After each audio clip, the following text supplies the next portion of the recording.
নির্বাচনে ভিন্ন কোনো দেশের হস্তক্ষেপ কাম্য নয় বললেন জামায়াত আমির। গত ২৪ ঘন্টায় ৪ নমুনা পরীক্ষায় ৩ জনের দেহেই পাওয়া গেল করোনা। সংসদ নির্বাচনে অন্তর্বর্তী সরকারের সামনে যত চ্যালেঞ্জ। এবং সর্বশেষ জানাবো, ঢাকার আকাশ মেঘলা থাকবে, বৃষ্টির আভাস নেই। এতক্ষণ শুনছিলেন সংবাদ শিরোনাম, এবারে বিস্তারিত। তবে তার আগে অনুরোধ থাকবে আমাদের চ্যানেলটি সাবস্ক্রাইব করে বেল আইকনটি ক্লিক করুন। নির্বাচনে ভিন্ন কোনো দেশের হস্তক্ষেপ কাম্য নয় বললেন জামায়াত আমির। জামায়াতে ইসলামের আমির ডক্টর শফিকুর রহমান বলেছেন, শহীদদের রক্তের মর্যাদা রক্ষা করে খুব সুন্দর ও সুষ্ঠু নির্বাচন আমরা প্রত্যাশা করি। নির্বাচনের বাইরের কোনো দেশের হস্তক্ষেপ কাম্য নয়। আমরাও কোনো দেশের কোনো বিষয়ে হস্তক্ষেপ করতে চাই না। আমরা সবাইকে বন্ধু হিসেবে দেখতে চাই।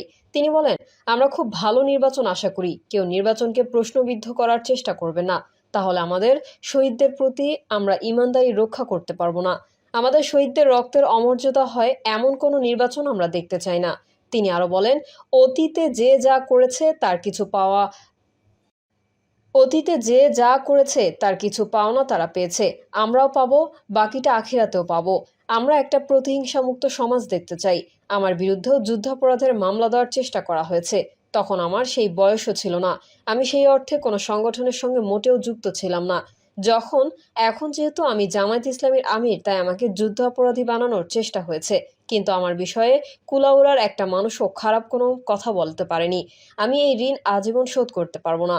জামায়াতের আমির বলেন, আমার প্রতি একরকম আচরণই বলে দেয় রাষ্ট্রের নাগরিকদের সঙ্গে কি করা হয়েছে।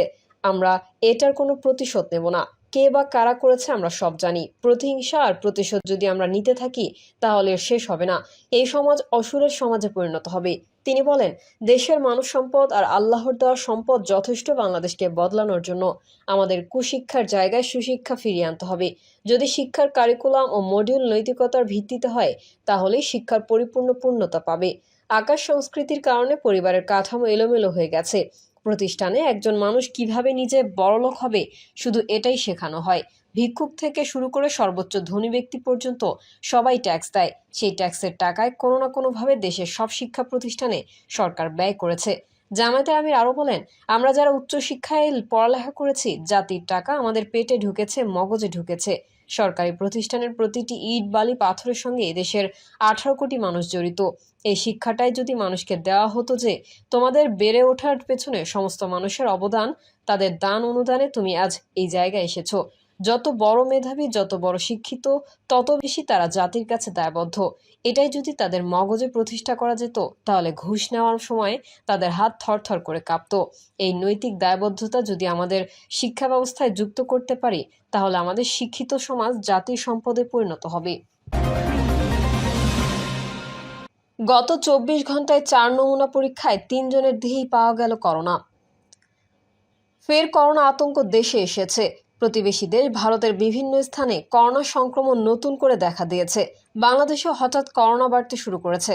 রোববার করোনা বিষয়ক নিয়মিত প্রতিবেদনে এই তথ্য জানায় স্বাস্থ্য অধিদপ্তর। এর আগে দীর্ঘদিন পর গত বৃহস্পতিবার দেশে নতুন করে করোনা একজন মারা যায়। স্বাস্থ্য অধিদপ্তরের বিজ্ঞপ্তিতে বলা হয়েছে, গত 24 ঘন্টায় 4 জনের নমুনা পরীক্ষা করা হয়। এর মধ্যে 3 জনের করোনা শনাক্ত হয়েছে। সবাই ঢাকার বাসিন্দা। এছাড়া করোনা শনাক্তের হার 75%। এই নিয়ে এখন পর্যন্ত 1,57,26,237টি নমুনা পরীক্ষা করা হয়েছে। অন্যদিকে গত একদিনে করোনা থেকে সুস্থ হয়েছে 6 জন। সব মিলিয়ে এখন পর্যন্ত 20,19,353 জন করোনা থেকে সুস্থ হয়েছে। এছাড়া প্রাণঘাতী ভাইরাসটি এখন পর্যন্ত দেশে 29,500 জনের মৃত্যু হয়েছে। এদিকে রেলপথ মন্ত্রণালয়ের এক বিজ্ঞপ্তিতে জানানো হয়, সম্প্রতি করোনা সংক্রমণ হারের ঊর্ধ্বগতি বিবেচনা করে জনসমাগমপূর্ণ এলাকায় সবাইকে মাস্ক পরার জন্য অনুরোধ জানিয়েছে স্বাস্থ্য ও পরিবার কল্যাণ মন্ত্রণালয়। বিশেষত বয়স্ক ও অসুস্থ ব্যক্তিদের স্বাস্থ্য ও পরিবারের কল্যাণ মন্ত্রণালয়ের পক্ষ থেকে এই ধরনের স্থান এড়িয়ে চলার পরামর্শ দেওয়া হয়েছে। এর পরিপ্রেক্ষিতে ঈদ পরবর্তী ট্রেন যাত্রায় সব যাত্রীকে স্বাস্থ্যবিধি মেনে চলার জন্য এবং মাস্ক পরার জন্য রেলপথ মন্ত্রণালয়ের পক্ষ থেকে সবাইকে অনুরোধ জানানো হলো। উল্লেখ্য, 2020 সালের 8ই মার্চ দেশে প্রথম 3 জনের দেহে করোনা শনাক্ত হয়। এর 10 দিন পরেও এই বছরের 18 মার্চ দেশে এই ভাইরাসের আক্রমণ হয়ে প্রথম একজনের মৃত্যু হয়। 2021 সালের 5 ও 10 আগস্ট 2 দিন করোনায় সর্বাধিক 264 জন করে মারা যান। সংসদ নির্বাচন অন্তর্বর্তী সরকারের সামনে যত চ্যালেঞ্জ।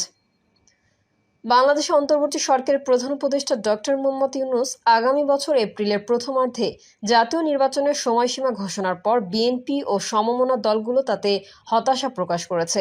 কিন্তু শেষ পর্যন্ত সবাই এই সময়সীমা মেনে নিল নির্বাচনটিকে অংশগ্রহণমূলক, অন্তর্ভুক্তিমূলক, উৎসবমুখর ও গ্রহণযোগ্য করার ক্ষেত্রে কী কী চ্যালেঞ্জ সরকারকে আগামী 10 মাসে মোকাবেলা করতে হবে সেই আলোচনা উঠেছে। বিশেষ করে রাজনৈতিক ঐকমত্য ছাড়াও এই অল্প সময়ের মধ্যে ভোটার তালিকা চূড়ান্তকরণ, নির্বাচনী এলাকার সীমানা নির্ধারণের মতো জটিল কাজ সহ নির্বাচনের জন্য গুরুত্বপূর্ণ কাজগুলো শেষ করার সক্ষমতা নির্বাচন কমিশনের আছে কিনা সেই প্রশ্নও আছে। প্রধান উপদেষ্টা জাতির উদ্দেশ্যে দেওয়া ভাষণে বলেছেন, ইতিহাসের সবচেয়ে অবাধ, সুষ্ঠু, প্রতিদ্বন্দ্বিতাপূর্ণ ও গ্রহণযোগ্য নির্বাচন আয়োজনের জন্য সব পক্ষের সঙ্গে আমরা আলোচনা করেছি। যদিও তার ঘোষিত নির্বাচনের সময়সীমাই বিতর্কের মুখে পড়েছে।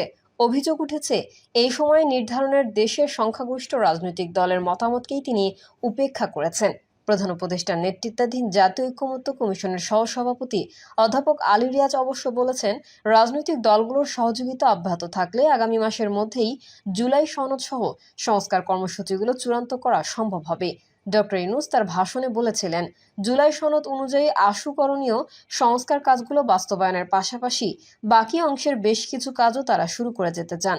যেসব চ্যালেঞ্জ সামনে আসবে, বিশ্লেষকরা বলছেন, কোন বিষয়গুলোতে সংস্কার হবে সেই বিষয়ে সব দলকে এক করা, আন্দোলনের সময় হওয়া হত্যাকাণ্ডের বিচারকে গ্রহণযোগ্য করার পাশাপাশি পক্ষপাতহীন নির্বাচনের পরিবেশ ও একটি লেভেল প্লেইং ফিল্ড সরকার যে তৈরি করতে পারবে, এই আস্থা তৈরি করাই এখন সরকারের জন্য বড় চ্যালেঞ্জ হয়ে দাঁড়াবে। এছাড়া আইন শৃঙ্খলা ঠিক করা, পুলিশ সহ বিভিন্ন প্রতিষ্ঠানকে স্বাধীনভাবে কাজ করার উপযোগী করা, বিতর্কহীন ভোটার তালিকা তৈরি করা, নির্বাচনী আসনের সীমানা নির্ধারণ কি পুরনো আইনে হবে নাকি নতুন আইনে করা হবে, আবার নতুন আইনে হলে তার ভিত্তিতে এই জটিল কাজ এত অল্প সময়ে করা সম্ভব হবে কিনা সেই চ্যালেঞ্জগুলো সরকারের সামনে থাকবে বলে তারা মনে করেন। ঢাকা বিশ্ববিদ্যালয়ের শিক্ষক ও রাজনৈতিক বিশ্লেষক জোবাইদা নাসরিন বলছেন, সরকারের সামনে প্রকৃত চ্যালেঞ্জই হবে নিজের নিরপেক্ষ থেকে একটি পক্ষপাতহীন ও অন্তর্ভুক্তিমূলক নির্বাচন তারা যে করতে চায় সেই আস্থাটা অর্জন করা। ইতোমধ্যেই দু একটি দলের প্রতি তাদের পক্ষপাতমূলক আচরণ নিয়ে রাজনৈতিক অঙ্গনে প্রশ্ন উঠেছে। এর নিষ্পত্তি না হলে আইন শৃঙ্খলা ও নির্বাচন কেন্দ্রিক প্রতিষ্ঠানগুলো কতটা স্বাধীনভাবে কাজ করতে পারে সেটা নিশ্চিত করা আরেকটি বড় চ্যালেঞ্জ হবে। ইতোমধ্যে বিএনপির পক্ষ থেকে সরকারের নিরপেক্ষতা নিয়ে প্রশ্ন তোলা হয়েছে এবং দুজন উপদেষ্টার পদত্যাগের দাবিতে দলটি অনড় আছে। দলটির স্থায়ী কমিটির সদস্য সালাউদ্দিন আহমেদ বলেছেন, সরকার তাদের দলের সঙ্গে বিমাতাসুলভ আচরণ করছে। অন্যদিকে জামায়াত ইসলামীর আমির শফিকুর রহমান আগামী নির্বাচনে সম্ভাব্য ডাকাতির বিষয়ে হুঁশিয়ারি করেছেন। শনিবার মৌলভীবাজারে এক অনুষ্ঠানে তিনি বলেছেন, জাতি যেনতেন নির্বাচন চায় না। বিশ্লেষক ও ঢাকা বিশ্ববিদ্যালয়ের শিক্ষক মোহাম্মদ সাইফুল আলম চৌধুরী বলেছেন, সরকার এখনো আইন শৃঙ্খলা পরিস্থিতি ঠিক করতে পারেনি।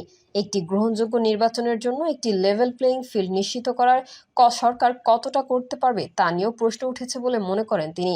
এনসিপি ও জামায়াত তো ভোট ডাকাতির আশঙ্কা প্রকাশ করেছে। তাদের অভিযোগ প্রশাসন চালাচ্ছে বিএনপি। আবার বিএনপি বলছে সরকার নিজেই নিরপেক্ষতা হারিয়েছে। তাহলে লেভেল প্লেইং ফিল্ড কিভাবে হবে সেটি সরকারকে ঠিক করতে হবে। প্রধান উপদেষ্টা তার ভাষণে বলেছেন, সংস্কার, বিচার ও নির্বাচন এই তিনটি ম্যান্ডেটের ভিত্তিতে তারা দায়িত্ব গ্রহণ করেছিলেন। সেই বিবেচনায় আগামী রোজার ঈদের মধ্যেই সংস্কার ও বিচারের বিষয়ে আমরা একটি গ্রহণযোগ্য জায়গায় পৌঁছাতে পারব বলেই বিশ্বাস করি। বিশেষ করে মানবতা বিরোধী অপরাধের বিচার, যা কিনা জুলাই গণঅভ্যুত্থানের শহীদদের প্রতি আমাদের সম্মিলিত দায়, সেই বিষয়ে আমরা দৃশ্যমান অগ্রগতি দেখতে পারব। কিন্তু প্রশ্ন উঠেছে, গত 11 মাসে সরকার সংস্কার ইস্যুতে কিছু করতে পেরেছে কিনা এবং একই সঙ্গে সংস্কার বাস্তবায়নের চেয়ে সময় ক্ষেপণের জন্য এসব নিয়ে আলোচনাটাই বেশি গুরুত্ব পাচ্ছে কিনা। আবার জুলাই সনদ ঘোষণা হলে, তারপর সংস্কার কর্মসূচি বাস্তবায়ন হলে পরের 8 মাসের নির্বাচন আয়োজনের মূল চ্যালেঞ্জ কতটা গুরুত্ব পাবে সেই আশঙ্কাও আছে অনেকের মধ্যে। যদিও আলী রিয়াজ বলছেন, রাজনৈতিক দলগুলো যেভাবে সহযোগিতা করছে সেটি অব্যাহত থাকলে জুলাই সনদ সহ সেটি অব্যাহত থাকলে জুলাই সনদ সহ সংস্কারের দিকগুলো বাস্তবায়নের জন্য চূড়ান্ত হয়ে যাবে।